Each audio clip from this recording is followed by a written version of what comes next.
Vader, heilig ons vanoggend in U waarheid. U woord as waarheid. Halleluja. Halleluja. Want U is die waarheid, die openbaarmaking van 'n persoon. Die openbaarmaking van die Christus mens as verheerlik. Dit is die waarheid. Vanoggend se boodskap is 'n baie belangrike boodskap, deel 8 in ons reeks oor die volle grootte Christus. Vandag gaan ons kyk, wat is die verskil tussen ewige lewe en onverganklikheid? As jy praat van onverganklikheid, weet die meeste kinders van die Here nie eers waarvan ons praat nie. Kan julle dit glo? Maar wat is die verskil tussen die twee? Wat is die verskil tussen ewige lewe en onverganklikheid? Dit is so belangrik vir my en vir jou om dit te weet. Kom ons begin. Kyk wat sê Efesiërs 1. Efesiërs 1 vers 9. Efesiërs 1 vers 9 sê iets interessants. Vers 9 sê, deurdat hy aan ons die verborgenheid van sy wil bekend gemaak het na sy welbehae, wat hy in homself voorgeneem het. Nou baie belangrik, dis belangrik om te weet, dat 'n verborgenheid bestaan uit twee dele. Dis belangrik om te weet, 'n verborgenheid bestaan uit twee dele. Deel 1 is die geestelike van dit. Deel 1 is geestelik. Dit beteken vanaf ewigheid af. Van ewigheid af. Dit beteken ook uit God, want God is gees. Dit beteken van ewigheid af was ons alreeds verordineer, uitverkies as hierdie verborgenheid. En deel 2 van hierdie verborgenheid, is, dit moet geopenbaar word. Dit moet geopenbaar word as sigbaar. Dis hoe verborgenheid werk. Deel 2 is, dit moet geopenbaar word as sigbaar, en die openbaarmaking as sigbaar is in 'n vleesliggaam. Halleluja. Is in 'n vleesliggaam. Uit God, sigbaar, as God. God se tempel, God se huis, God se woning. Weet jy dan nie dat jou liggaam 'n tempel van God is nie? Die huis, die woning van God is nie. Met ander woorde, verborgenheid bestaan uit die geestelike, en dis van ewigheid af. Deel 2 is die sigbaar word van dit. Dis hoekom die woord kom vlees word dit. Dis hoekom die woord gedurig vlees word. En die vleeswording van die woord is uit 'n persepsie van ek is, want jy kan net die waarheid ken, en as jy ken van die waarheid wat jou vryheid openbaar, wat jy alreeds was, as voor die grondlegging van die wêreld, van ewigheid af, uit God. Met ander woorde, hoe meer en meer die waarheid ken, my vrymaking, hoe meer en meer word God sigbaar as verheerlik in vlees. Halleluja. Halleluja. Dis wat waarheid aan jou doen. Dis wat waarheid aan jou doen. Nou sê vers 1, gaan ek gou oorlees.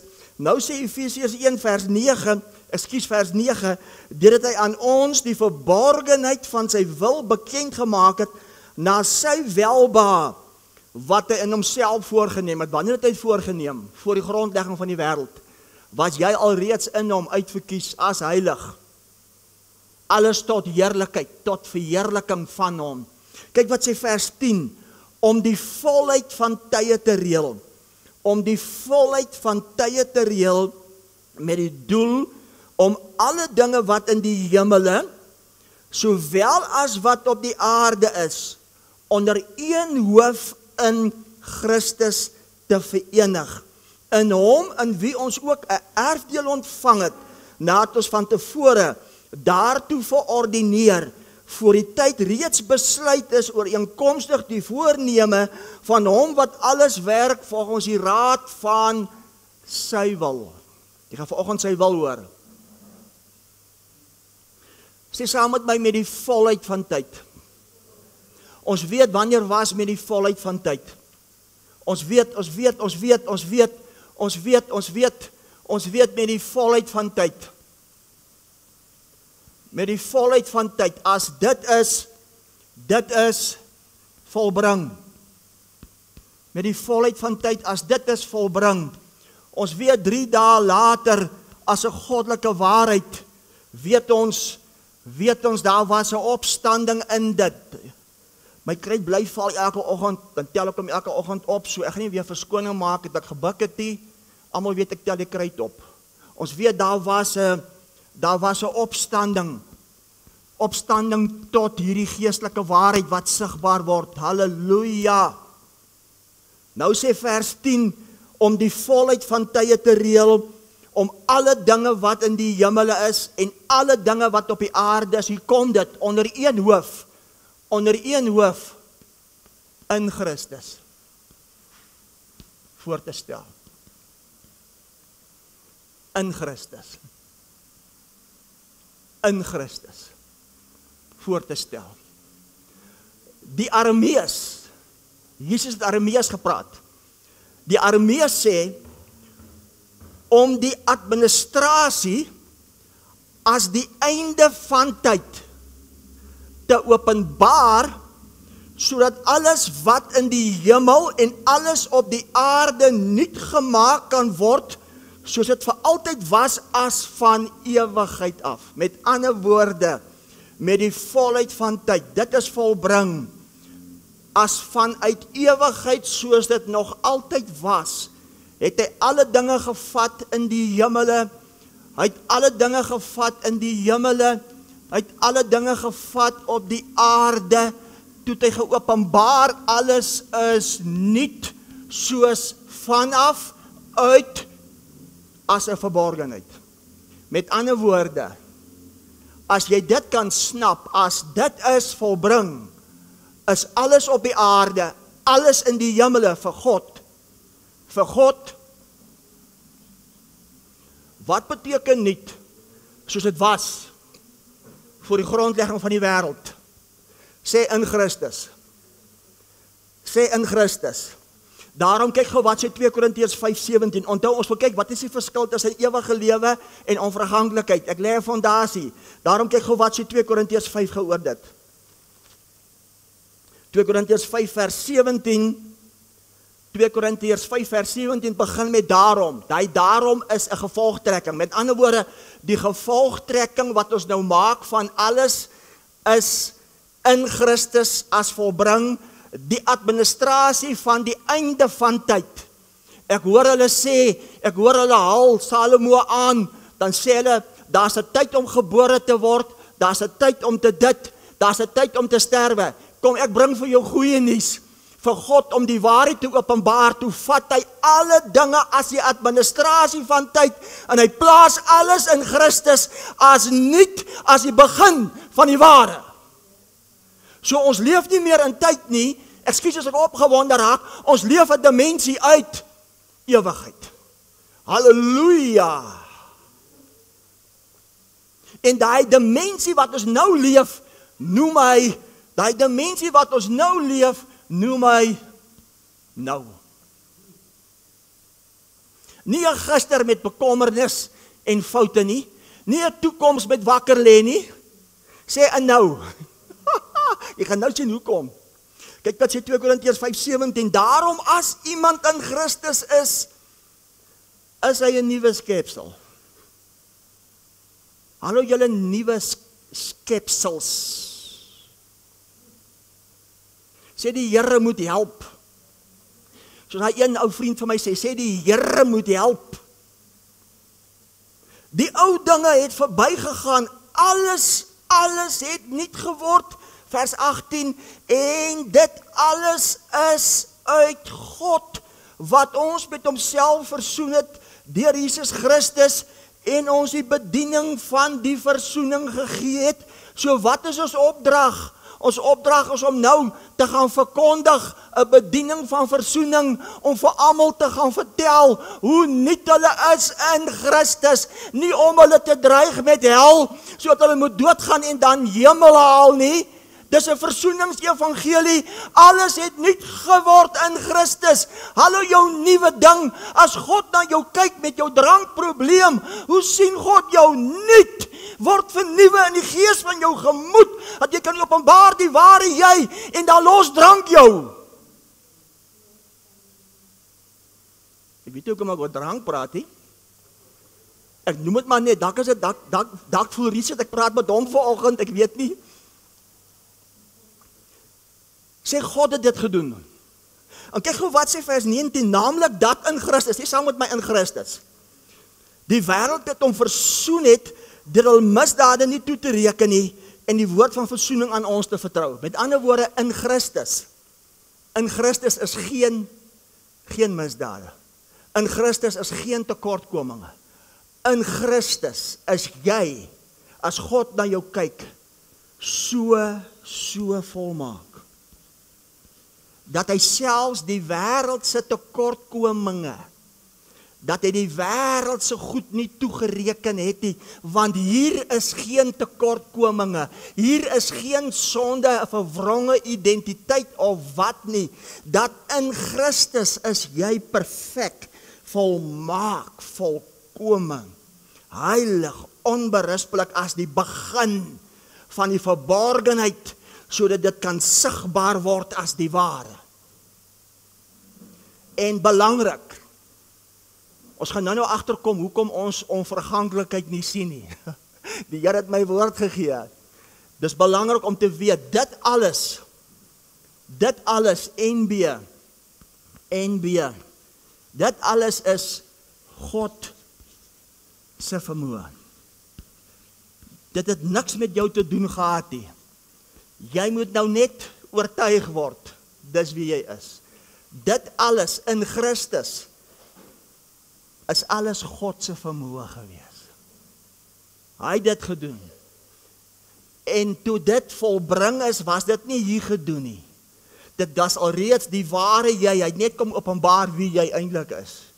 En toe jy saam hom opgewek word, daarom beteken opstanding die ontdekking van 'n geestelike waarheid wat moet sigbaar word. Dit beteken, opstanding beteken die ommekeer van 'n bewustheid, jy moet nou begin dink, soos hy dink, is al. Jy moet nou begin dink soos iemand wat water geskryf nie is. En dit was alles sy vermoë, jy het nog niks gedoen nie. Sê, dit is volbring. Daarom kyk gou wat sê Kolossense 1:18 gou. Kolossense 1:28 gou oor dit. Kyk gou wat is ons opdrag. Kyk gou wat moet ons gaan vertel in die tente. Wat moet die evangeliste vir die mense gaan vertel? Evangelis, jy moet hulle nie gaan dreig met hel, sodat hulle uit vrees hulle hartjies vir die Here moet gee, sodat hulle kan hel mis as hulle doodgaan om hemel toe te gaan nie. Wat is die opdrag nou aan die mensdom op die aarde? Kyk gou wat sê Kolossense 1:28. Kolossense 1:28 sê, hom verkondig ons nou, terwyl ons nou elke mens, sê saam met my elke mens, vermaan om elke mens in alle wysheid te onderrig en elke mens volmaak in Christus, Jesus voor te stel. Met ander woorde, as ons tentbyeenkomste hou, moet ons vir die mens gaan oortuig in wysheid hoe volmaak hulle is in Christus. En dis nie iets wat jy kon doen nie, omdat God jou lief het, dat hy het vir jou gedoen. Is dit wat ons preek? Is dit wat die evangeliste preek? Of preek ons God gemaak vir baba bang? Met ander woorde, ons moet mense gaan oortuig van hoe volmaak hulle is. Dis 'n anderste woord hierdie. Ons wil uitkom wat beteken ewige lewe. Ons moet van mense gaan vertel hoe volmaak hulle is in Christus. En kyk hoe volmaak is ons in Christus. Kyk gou wat sê Romeine 8 vers 1. Ek wil 'n bietjie intleer. Kyk gou wat sê Romeine 8 vers 1. Kyk wat sê Romeine 8 vers 1. Vers 1 sê, daar is dan nou geen veroordeling in Christus nie. Met ander woorde, kyk hier so gou. In Christus is jy volmaak, hier's geen veroordeling nie. Dan staan daar nie vir die wat na die vlees wandel nie, maar na die gees. Maar jy geweet, dit het vertalers bygesit. Daar is nie 'n voorwaarde hier nie. Hier is nie 'n voorwaarde nie. Jy's volmaak in Christus.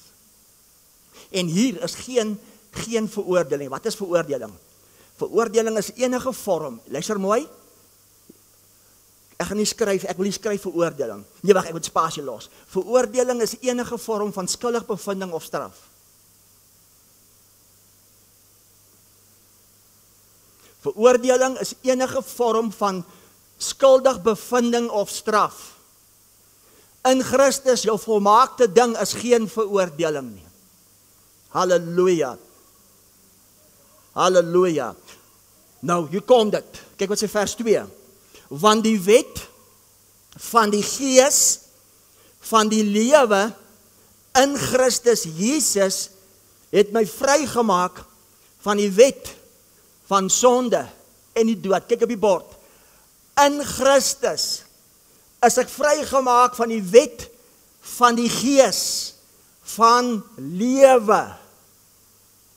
Hy het my kom vrymaak van die wet van, kom skryf hierso, sonde, plus hy het my kom vrymaak, plus hy het my kom vrymaak van die wet van die dood. Met ander woorde, as hy jou vrygemaak het van sonde en het jou vrygemaak van die dood, jou volmaakte ding, en in Christus is net lewe. Wat is dan in Christus? Die ewige lewe.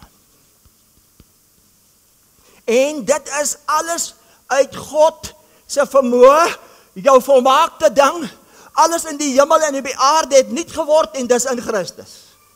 So wat is die ewige lewe? In Christus. Die wet van die gees van lewe in Christus. Wat is ewige lewe? Dit is die Christus lewe. Sê vir my, is dit net vir sommige of is dit vir alle dinge? Sê Here, ons moet help. Titus 1 vers 2 sê, God het van ewigheid af beloof. God het van ewigheid af beloof. God het van ewigheid af beloof. Die ewige lewe. En met die volheid van tyd, met die administrasie van die einde van tyd, toe vat hy alle dinge en hy plaas alle dinge in Christus. Hy plaas alle dinge, alle mense in lewe. Lewe op die aarde, jou heilige volmaakte ding. Sê, daar's 'n rede. Want in die verborgenheid het twee dele. Dit moet sigbaar word. En ek gaan nou vir jou wys. Met ander woorde, in Christus is daar net lewe. En alle dinge, alle mense is in Christus. Daarom kyk gou wat sê Kolossense 3 oor dit nou. Kyk wat sê Kolossense 3 nou oor dit. Kolossense 3 vers 1 sê, omdat julle dan, my vertaling sê as julle, sê vir my, is jy, as jy of is jy? Sê omdat julle saam met Christus opgewek is. Wie is almal saam met Christus opgewek? Almal. Soek nou dit wat in Christus is, wat volmaak is. En hy wat sit aan die regterhand. Aan die regterhand beteken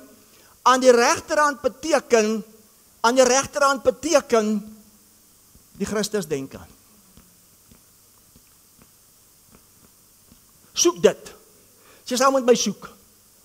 Vers 3. Bedink. Sê hier so groot, sê bedink. Die dinge waar jy is. Kyk op die bord. Waar is jy? In Christus. So bedink dit. Want, ons gaan na rigting toe. Want, daar is nie net die Christus denke nie. Want, baie van ons wat nog nie uitgekom het by in Christus nie, sit met 5 sintuigdenke. Roer nie, smaak nie, situasies, omstandighede wat maak dat jy sit met 'n veroordeling in jou hart, terwyl in Christus is daar geen veroordeling. Kyk wat sê vers 3. Want julle het gesterwe. Ons is van mening, as een gesterf het almal gesterwe. Ons is van mening, as een opgewek is almal opgewek. En julle lewe is saam met Christus, verborge in God. Watter lewe van jou? Daar's net een lewe. Jou lewe as die lewe van Christus, want jy's in Christus. En dit is die ewige lewe. Ons gaan 'n bietjie aan. Wanneer Christus, sê saam met my wanneer Christus jou lewe geopenbaar word, sal jy saam met hom in heerlikheid as sigbaar geopenbaar word. Sê wanneer? Wanneer is die wanneer? Wanneer is die nou? Sê Christus denke. Sê nie 5sintig denke. Situasies, omstandighede nie. So wie haal vir wie? Wie haal vir jou uit Christus uit as 'n bewustheid? Jyself. Dit wat die oog sien, dit wat die oor hoor, dit wat om ons gebeur, omstandighede, situasies is belangrik, omdat ons nie weet wie ons is in Christus nie. Sê vir my, is hy enigstens iets wat jy kan uithaal uit Christus uit? Nou wat van as ek en jy uit hierdie identiteit uit beginne lewe? Wat van? Die probleem tans met die meeste kinders van die Here, hulle is op pad na dit toe. Jy's gebore uit dit, jy's vanuit dit. Jy moet net nou openbaar dit as sigbaar. Ek gaan nou vir jou wys hoe.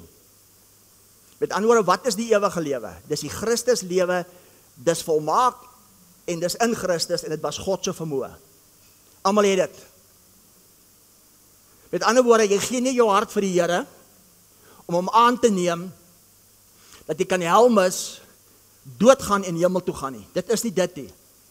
Want jy's vrygemaak in Christus van sonde en nie dood. Om nie dood te gaan nie. Ewige lewe beteken om nie dood te gaan nie. Jy gaan nou uitvind hoekom. En dis waar onverganklikheid inkom. Nou dit was 'n verborgenheid. Kom ons gou Efesiërs 1 vers 9 weer oor. Dit was 'n verborgenheid. Ek gaan soontoe bly. Efesiërs 1 vers 9. Deurdat hy aan ons die verborgenheid van sy wil bekend gemaak het, na sy welbehae, wat hy in homself voorgeneem het. Sê dit was 'n verborgenheid. Eers die geestelike en nou die sigbare. En nou gaan ons kyk na die verborgenheid as deel 2 van die sigbare. Kyk wat sê Kolossense 1:26 nou. Dis die Here, dis mooi. Kyk nou wat sê Kolossense 1:26. Kolossense 1. Waar is ek? 26. Naamlik die verborgenheid. Nou vertel hy vir ons. Die sigbaar word, waar? Naamlik die verborgenheid wat van die eeue en geslagte af verborge was. Maar wat bekend gemaak is nou. Wat is dit? Wat nou geopenbaar is aan sy heiliges. Aan wie God wil bekend maak wat die rykdom, hier kom dit, wat die rykdom van die heerlikheid van hierdie verborgenheid onder die heidene is. Dit is Christus onder julle en dis nou Christus in julle die hoop van die heerlikheid. Hom verkondig ons terwyl ons elke mens vermaan en elke mens in wysheid onderrig om elke mens volmaak in Christus voor te stel. Het jy gehoor wat ek gesê het? Kyk op die bord. In Christus volmaak die ewige lewe. Maar nou moet hierdie verborgenheid geopenbaar word as sigbaar en toe Paulus dit skryf so 55 na Christus, toe sê dis 'n hoop. Maar as ons by waarheid uitgekom het as saam opgewek, is dit nie meer vir ons 'n hoop nie en dis nie meer nou ons wat in Christus is nie. Hier kom dit. Dis nou Christus. Dis nou Christus in ons en dit is die onverganklikheid. Wat is die verskil tussen ewige lewe, Rudy, en onverganklikheid? Kom skryf hier so onverganklikheid. Ewige lewe beteken ek in Christus volkome, die Christus lewe. Hoe word dit sigbaar, Rudy? Wat is onverganklikheid? Nou nie meer ek volmaak in Christus nie, maar nou Christus is saam opgewek. Wat moet volmaak word in my as geopenbaar? Die heerlikheid. Wow. Vir Paulus was dit 'n hoop. Ons weet 70 na Christus, ons ken die storie. Ek gaan nie soontoe gaan nie. Vir my en vir jou is dit nie 'n hoop nie, dis 'n realiteit. Daarom het jy die denke as Christus. Hoekom sien ons nie onverganklikheid nie? Ons verstaan dit nie. Ons weet nie hoe dit werk nie, en ons weet nie waaroor dit gaan nie, sê maar na vanoggend. Met ander woorde, ewige lewe beteken ek in Christus. Onverganklikheid beteken opgewek, 'n ontdekking van 'n waarheid. Eintlik is dit nou Christus in my as verheerlik, want God word sigbaar in 'n wie se vleesliggaam? Die Christus liggaam. Wie is die Christus liggaam? 1 Korintiërs 12:27, julle is die vleesliggaam van Christus. Met ander woorde, jy dra die Christus in jou, wat wil openbaar en manifesteer 'n heerlikheid. Onthou julle van hierdie week se boodskap, die gelykenis, laat ons mense word na ons gelykenis, en laat ons mense word na ons beeld, die heerlikheid, die verheerliking. So waar is dit? Vir Paulus was dit 'n hoop. Wat is hierdie hoop? Wat is hierdie hoop van dit? Christus in jou. Christus as jy. Daar's net een lewe, daar's net een geloof, daar's net een gees, daar's net een liggaam. Daarom kyk wat sê ou Paulus in Galasiërs 4 nou. Hoor wat sê Paulus nou in Galasiërs 4. Soos ons aangaan, gaan jy dit sien. Galasiërs 4 vers 19. Ou Paulus sê nou in vers 19 sê Paulus: my kinders, vir wie ek in barensnood is. Sê vir my, as 'n vrou in barensnood is, beteken binnekort gaan sy geboorte gee aan iets. Hoor wat sê Paulus? Vir wie hy in barensnood is, totdat Christus nou nie meer net 'n hoop van 'n heerlikheid is nie, maar Christus moet nou gestalte vind in jou. En as Christus gestalte vind in jou as verheerlik, kan hierdie vleesliggaam geen siekte, geen dood, en dit is die manifestasie as onverganklikheid. Ewige lewe, ek in Christus.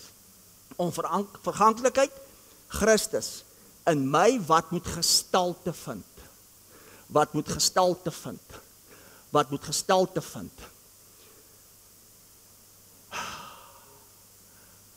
In Christus, ewige lewe. Sê, dis nie jou lewe nie. Sê, dis Christus lewe. Ons kyk gou na dit, voor ek aangaan. Dan gaan ek vir jou wys hoekom ons dit nie sien nie. Ek is te haastig, ek gaan vir jou sê. In Christus, ewige lewe, God se vermoë, 'n geskenk. Christus in jou, onverganklikheid. Nie meer God se vermoë nie.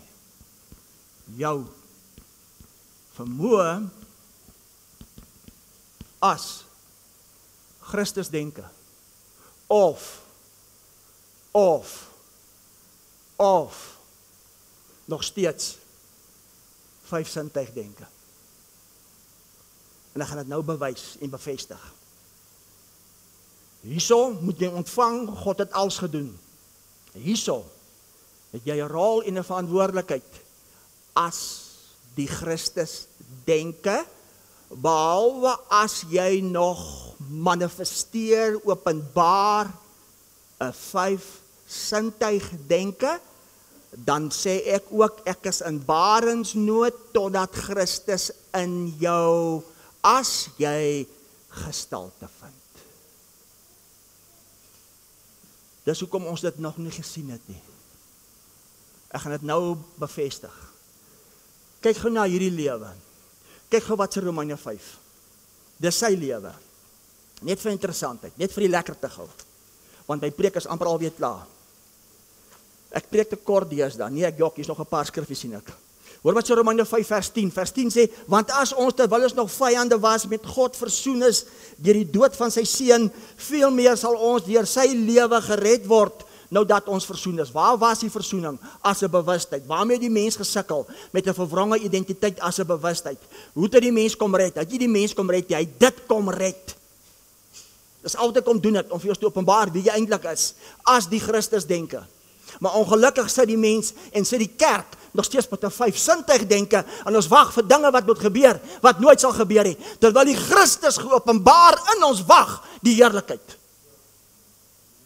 Ons weet dit nie, want ons is mos op pad. Ek wonder as God homself dit geopenbaar het in sy vermoë en ons is in Christus en alles is nuut. Ek wonder, waarheen wil jy gaan en wie en wat is hel om jou te dreig, as alles nuut is? Ek vra maar net.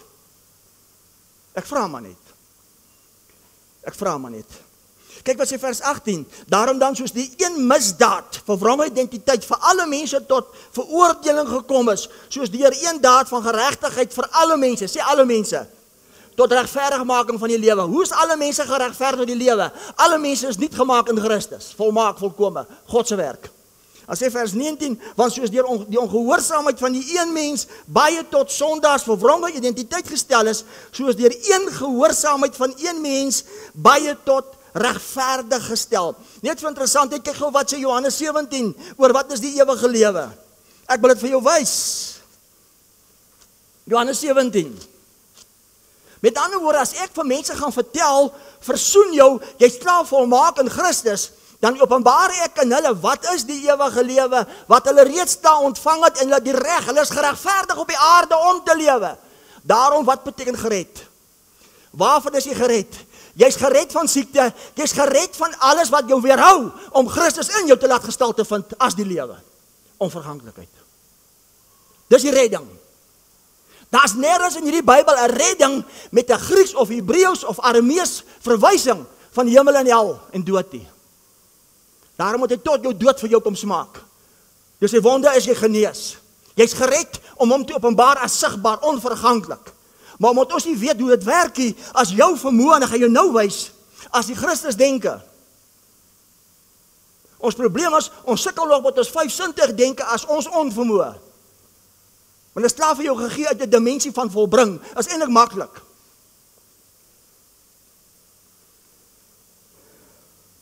Kyk wat sê Johannes 17.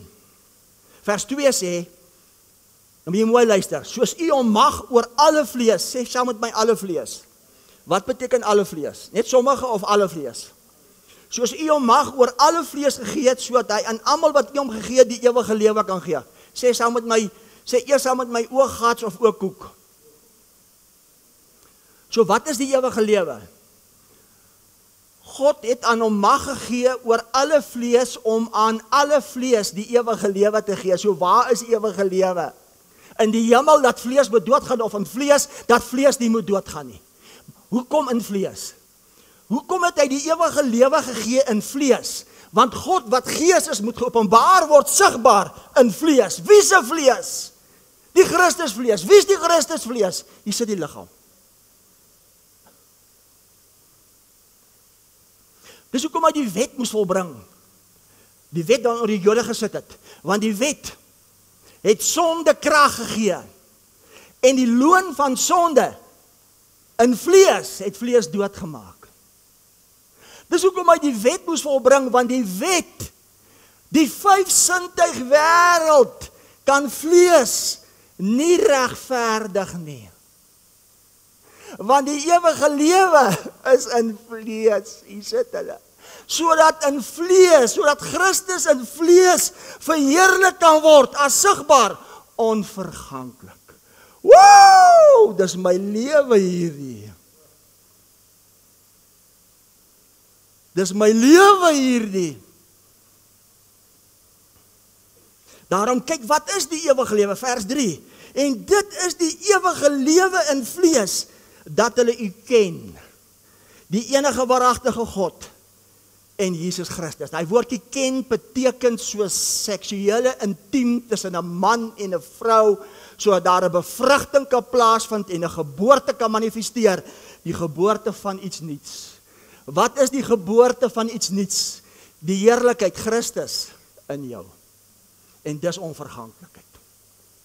Is dit nie mooi nie? Nou, Christus in jou, kyk op die bord. Met ander woorde, ewige lewe, jy in Christus volmaak, God se vermoë. Onverganklikheid is nou Christus in jou as opgewek, verheerlik, dit word geopenbaar in 'n vleesliggaam, die Christus denke manifesteer dit as Christus die hoof, ons is 1:18, hy is die eersgeborene uit die dode, die hoof, ons die liggaam, die begin van alles, die begin van die sigbaar word van uit ewigheid. Die meeste is al steeds by 'n flippend einde. Ons is die begin van alles, my vriend en my vriendin. As jy nog wag vir 'n einde, het jy nie idee in die eerste plek waarvan ek praat nie, en jy wag nog vir 70 na Christus, wat hoeveel ligjare terug al verby is. En almal het daar vasgehaak. Almal het daar vasgehaak. Nou, Christus in jou onverganklikheid is jou vermoë. As die Christus denke. Met ander woorde, as ek dit verstaan, en ek manifesteer net die Christus denke as die ware wie ek eintlik is, gaan Christus in my gestalte vind en my vleesliggaam gaan hom al hoe meer verheerlik as God wat sigbaar word en dood en pest en plaag en siekte moet fladder. Hy het dit kom demonstreer op die berg van verheerliking, Matteus 17, hy het dit kom demonstreer in Lukas 24, toe hy in hulle midde verskyn, en hulle melk wegskrik, en hy sê vir hulle, kom vat aan my, ek is nie 'n gees nie, ek is nie 'n gees nie, ek is vlees, en been as verheerlik, ek is die begin van dit. Nou, luister nou mooi, onverganklikheid gebeur nie, net omdat jy glo nie. Hier kom dit, sê vir die ou langs jou, hier kom dit. Hierso, moet jy glo, as oortuig. Hierso is dit nie net glo nie. Hier is dit meer as glo. Hier is dit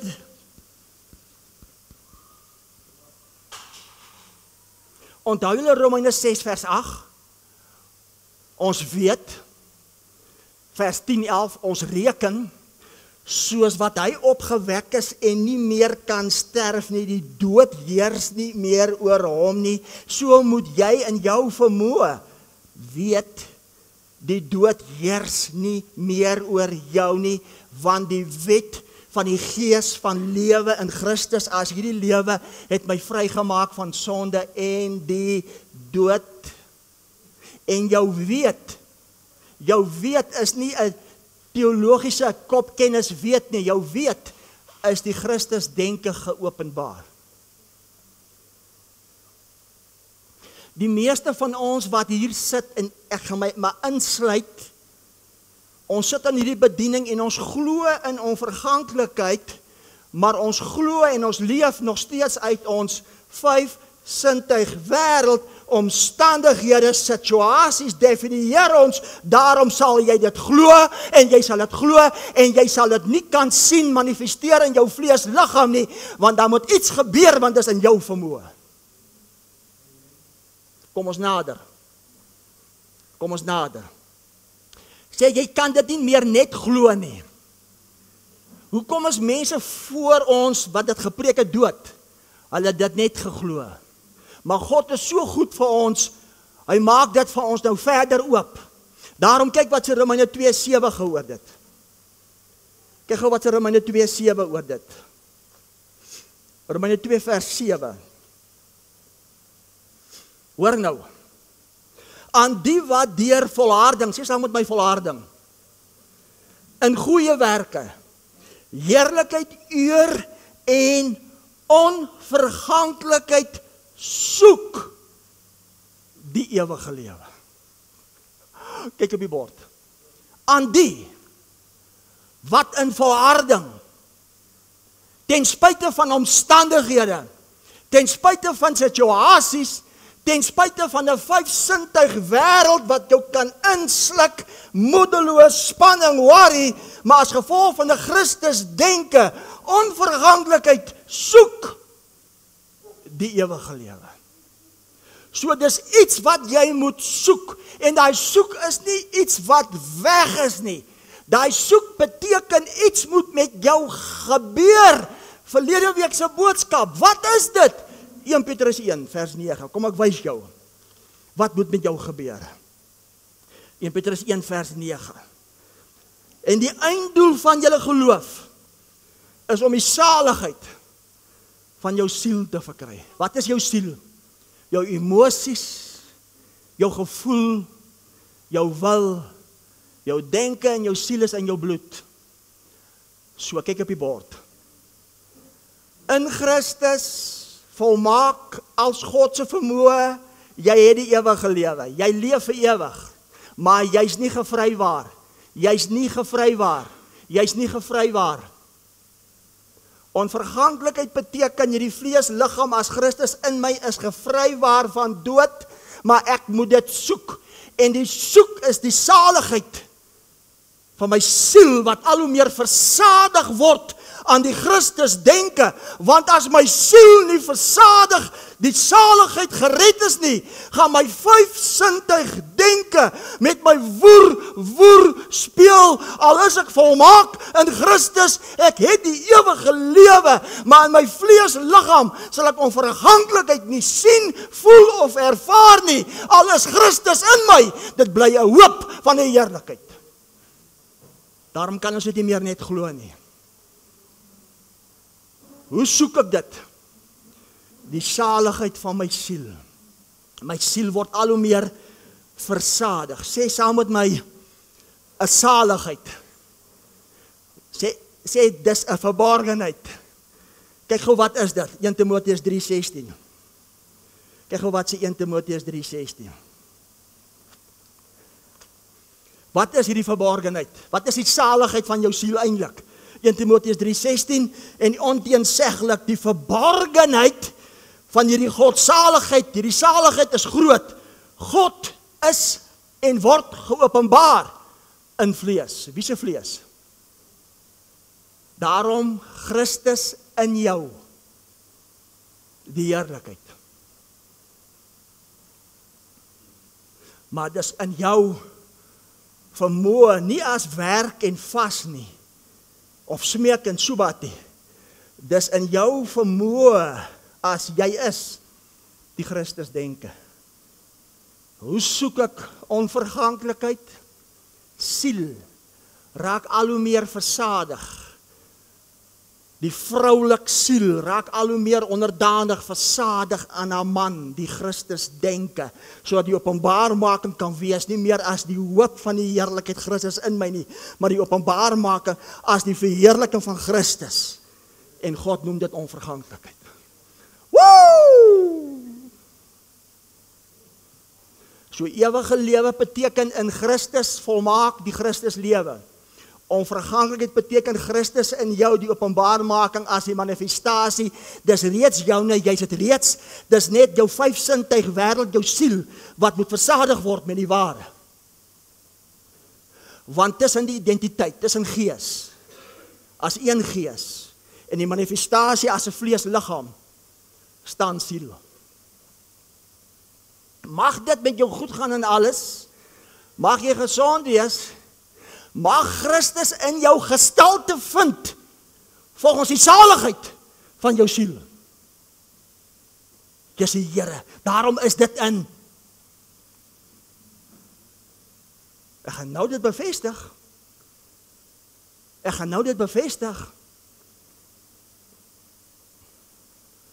Kyk wat sê Galasiërs 2. Hoor wat sê Paulus in Galasiërs 2. Hoor wat sê Paulus in Galasiërs 2. In Galasiërs 2 sê ek is met Christus gekruisig. Paulus sê ek is met Christus gekruisig en ek, sê bietjie ek. Kyk op die bord. Paulus sê ek gaan sê ek Rudy, ek is met Christus gekruisig, die ek. Wie is die ek wat met Christus gekruisig is?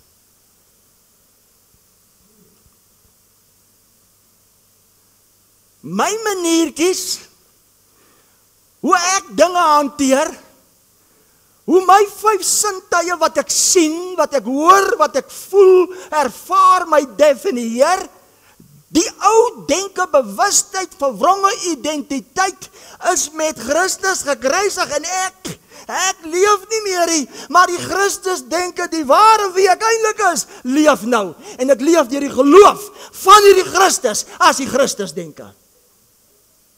Dit verander bietjie alles nou. Dit verander bietjie alles nou. Daarom kyk wat sê 1 Korintiërs 6. Daarom kyk wat sê 1 Korintiërs 6. 1 Korintiërs 6 gou. 1 Korintiërs 6. Vers 19. 1 Korintiërs 6 vers 19 sê, of weet julle nie, dat julle liggaam 'n tempel is van die Heilige Gees wat in julle is, en wat julle van God het, en dat julle nie aan julleself behoort nie. So hierdie liggaam behoort nie meer aan jou nie. Hy het mag oor alle vlees om aan alle vlees die ewige lewe te gee. Met ander woorde, jy het reeds die reg om te lewe, jy is geregverdig. Ek gaan so verduidelik. Ek gaan my gebruik. Omdat ek die reg het om vir ewig te lewe as in Christus volmaak, beteken ek weet as ek nou iets oorkom wat gebeur, ek keer terug na my oorsprong. Maar solank ek net hier leef, kan keelseer kom, kan griep kom, kan dinge gebeur, maar as ek al hoe meer hier beginne leef, en Christus in my begin al hoe meer gestalte vind as gevolg van my siel wat al hoe versadiger word, en ek begin al hoe meer lewe, nie meer uit my 5 sintuig wêreld nie, maar al hoe meer uit my Christus denke wie ek is, die ware, hoe meer en meer gaan gemors en ons is hierdie liggaam begin los, want die Christus in my gaan al hoe meer verheerlik word as onverganklik, verheerlik, geen dood. God sigbaar in vlees. Kan almal dit sien? Want, mag dit met jou goed gaan, Rudy? Rudy, hoekom kry jy so nou en dan nog keelseer, Rudy? Mag dit met jou goed gaan, Rudy, soos dit met jou? So as daar met siel enige vormpie van veroordeling is, as gevolg van 5 sintuie, gaan vleesliggaam sê, ek voel nie lekker nie, maar al hoe meer en meer ek uitkom, en ek besef my verantwoordelikheid wat ek het, ek laat nie meer toe dat die wêreld my definieer nie, ek begin al hoe manifesteer die ware, hoe meer gaan liggaam sê, Jehoe, en Christus neem gestalte, die verheerliking, en God noem dit onverganklikheid, en jy moet dit soek. Wat help dat jy glo, en jou lewe val uit die bus uit, en liggaam ly skade, die tempel, die woning, die huis. Dis hoekom ek so ding het, met issues, maak klaar met jou issues. Ek was gekruisig oor dit, maar ek het 'n rede hoekom ek dit gesê het. Dis jou vermoë. Jy het 'n rol om te speel nou. Jy het nou 'n rol om te speel. Kyk wat sê 1 Korintiërs 6. Of weet julle nie dat julle liggaam 'n tempel is van die Heilige Gees wat in julle is, wat julle van God het, en dat julle nie aan julleself behoort nie, want julle is duur gekoop. Duur gekoop beteken om te ontvang wat jy reeds het. Verheerlik God met jou liggaam en in jou gees. Sê gou vir my, ek soek jou aandag. Moet God verheerlik met jou liggaam, of moet jy God verheerlik met jou liggaam? Sê jy, sê ek. Met ander woorde, wat beteken dit? Hoe verheerlik God met my liggaam? Luister mooi. Hier kom dit. Ek soek almal sy aandag nou. Dis die sleutel. Jy kan nie meer net glo nie. Dis nou, jy moet dit soek. Soek beteken die saligheid, die verlossing van 'n siel, vark in jou wat nog 'n moeilikheidmaker is. En liggaam ly skade.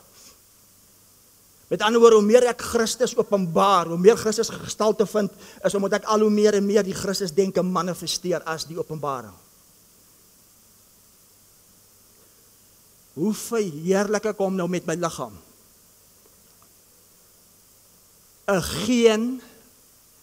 geen dood bewus denke as die Christus denke is nodig vir 'n geen dood liggaam.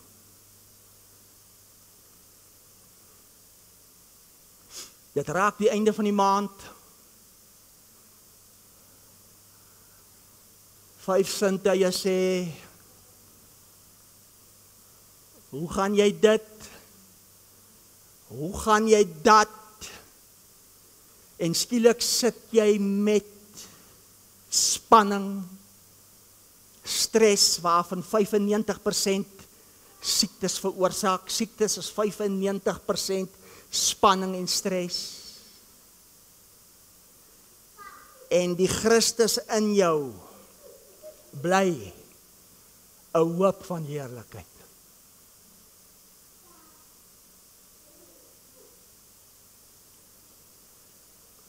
Kyk wat sê Hebreërs 2.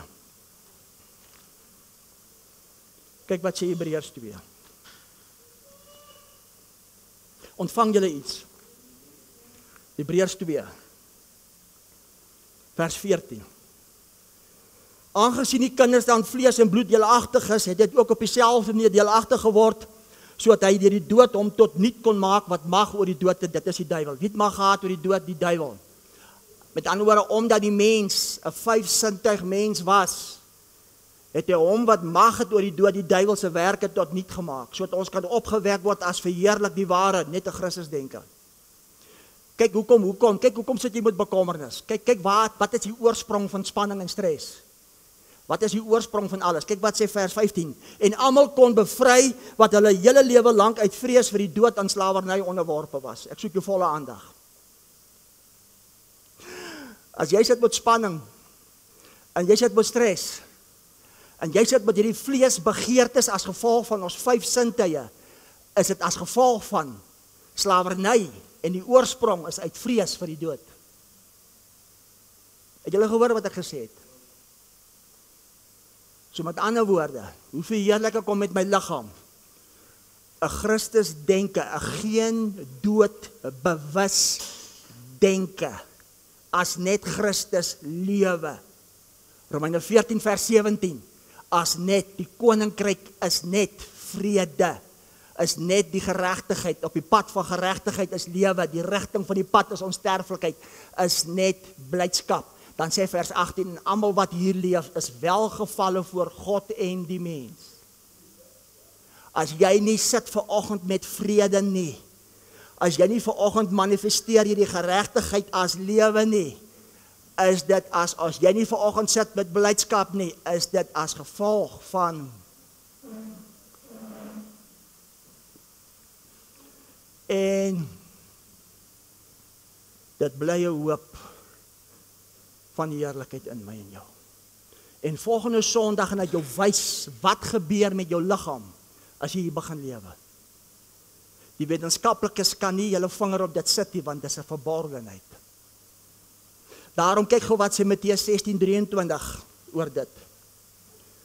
Hy het hom wat mag het oor die dood, die duiwel se werke kom tot niet maak. Waar was dit en wat is dit? Kyk wat sê Matteus 16. Ontvang julle iets. Kyk wat sê Matteus 16:23. En Jesus het omgedraai en vir Petrus gesê, gaan weg agter my Satan, jy's vir my 'n struikelblok, omdat jy nie die dinge van God bedink nie, maar die dinge van 'n mens.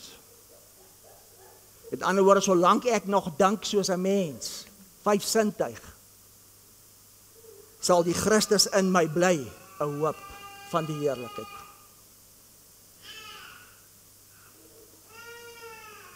Kyk wat sê 1 Korintiërs 15 gehoor dit. 'n Skrif wat baie mense verkeerd verstaan. Kyk wat sê 1 Korintiërs 15 gehoor dit. 1 Korintiërs 15 vers 50. Maar dit verklaar ek. Dit is mooi.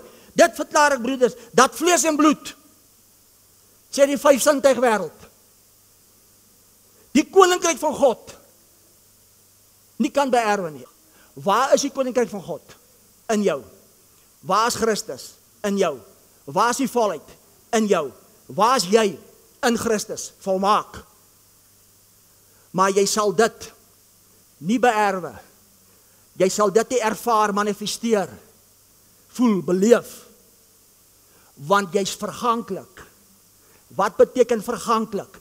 Jy het nog 'n doodgaan mentaliteit as gevolg van jou 5 sintuie spanning, stres, noem dit op, bekommernis, worries. Wêreldse goed wat jy najaag, wat jy dink jou gaan lewe gee. Die sorge van hierdie lewe, as 'n 5-sintuig wêreld. Alles is in jou, jy is volmaak, maar jy sal dit nie beleef, smaak, ervaar, beerwe, as gevolg van jou eie verwronge identiteit, omdat jy nie leef uit jou Christus denke nie, want dit is nou in jou vermoë. Woe! Daar man, ek het Woensdag gesê vir hulle, ek moet dokter toe gaan. Dan vra ek dokter, geef my 'n bietjie pilletjies om te worry. Die meeste soek pille om nie te worry nie. As ek wil worry, moet ek sê, dokter, geef vir my 'n pilletjie, ek wil ook voel om te worry. Want ek het besluit dis wie ek is. En ek beleef dit.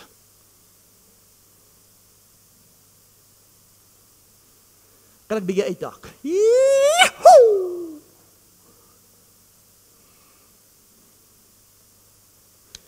Kom ons lees 1 Korintiërs 15 gehoor, vers 50. Vers 50 sê, maar dit verklaar ek. Broeders, dat vlees en bloed die koninkryk van God nie kan beerwe nie, ook beerwe die verganklikheid, die doodgaan menslike mentaliteit, nie die onverganklikheid nie. Kyk, ek deel julle 'n verborgenheid mee. Ons sal nie meer almal ontslaap doodgaan nie, maar ons sal verander, verheerlik, onverganklik. Ek het gesê, Here, dis ek. Daarom, as iets in my lewe gebeur, en ek verloor my vrede, eerste wat ek doen, ek gaan in my binnekamer, ek gaan ondersoek my hart. Ek sê, Vader, begin by my, want ek soek heerlikheid, eer, onverganklikheid, die ewige lewe om u te openbaar as verheerlik. Dis nie meer net glo nie, dis in my vermoë. So, hoekom gaan ek toelaat dat Koos of Piet my so definieer en ek sit met 'n gees van opvleendheid en ek verloor die manifestasie en dit bly net 'n hoop. Dis tans die probleem in die kerk. Die meeste weet nie eens waarvan ek praat nie en die meeste glo dit, maar hulle lewens val uit die bus uit. Maak klaar met jou issues. As jy dit wil beleef, ervaar, want jou siel staan in die pad. Om onverganklikheid te soek, hierdie ewige lewe, moet siel versadig word. En die versadiging van die siel is hierdie woord, dat jy, as jy kyk soos in 'n spieël, die heerlikheid manifesteer, jy nie meer vergeet wie jy waarlik is nie, maar dat jy sal verander as 'n beeld van heerlikheid, tot die manifestasie, as die volle manifestasie, as verheerlik. En God noem dit onverganklikheid. En volgende week gaan ek jou wys wat is die krag van dit. Iets wat in jou werk. Wat hulle nie kan bewys hoekom dit so gebeur nie, maar God is skerp, want hierdie liggaam behoort nie meer aan jou nie.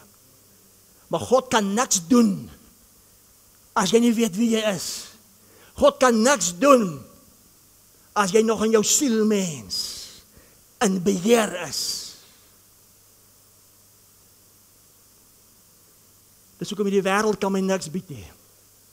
As jy dink, die wêreld met al sy bloem en gloem en goed gaan vir jou lewe gee. Ek wys vanoggend vir jou wat is die lewe. Hier kom dit, jou siel as die vroulik van jou. Sy moet nie swoeg en sweet, spanning, stres, bekommernis. Sy moet nie drink water by 'n ander fontein tot lewe, soos die omstandighede en wat die wêreld jou bied nie. Maar sy moet drink by jou manlik, die Christus denke.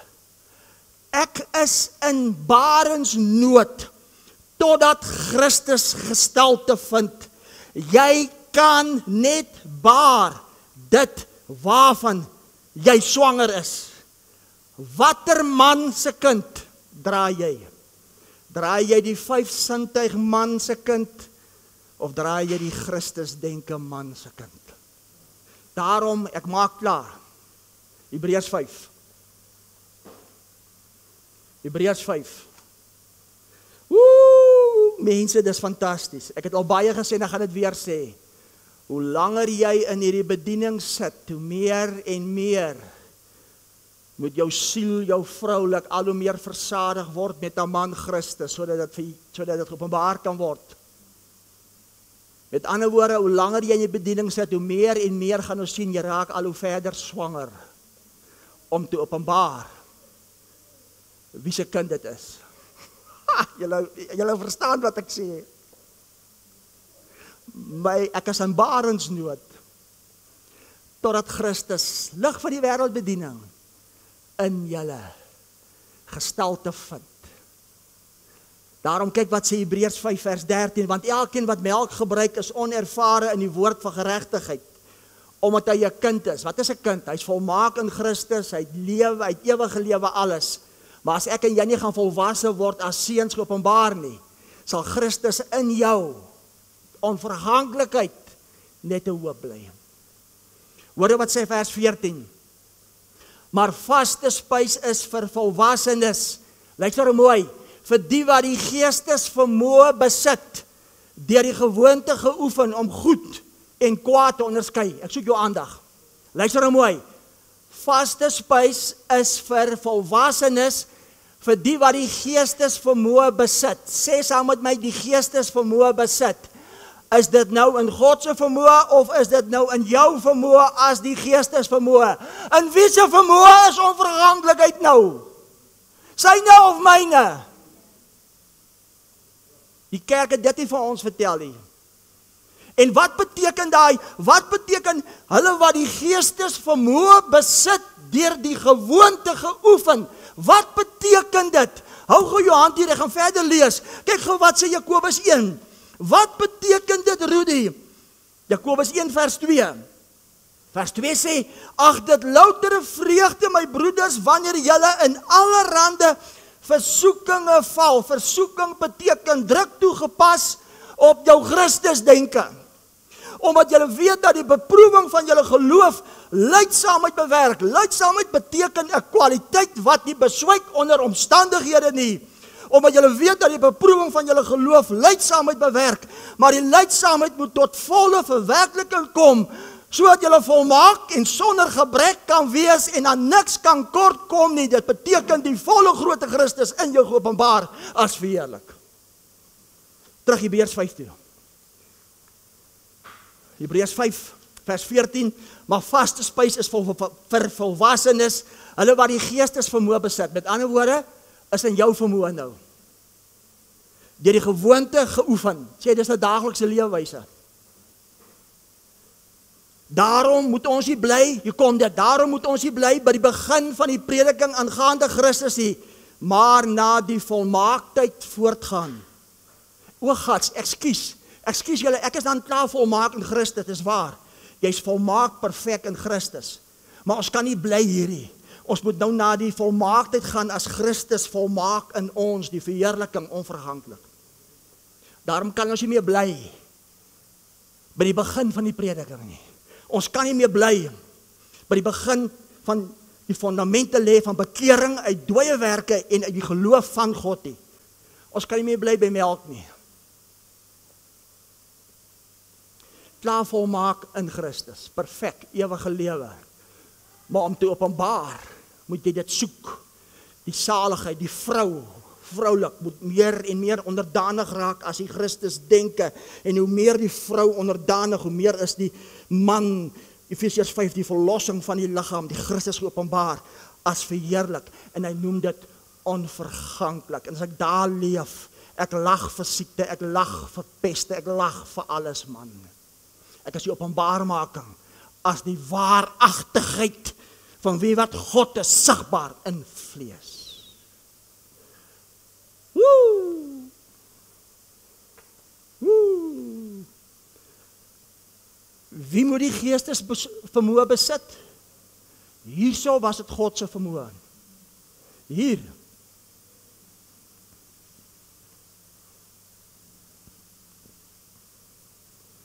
Ek sluit af.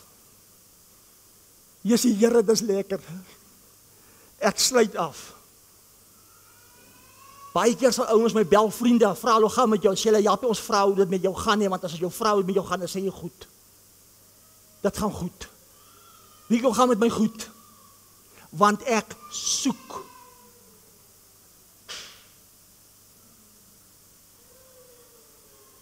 En siel, jy onderwerp jou.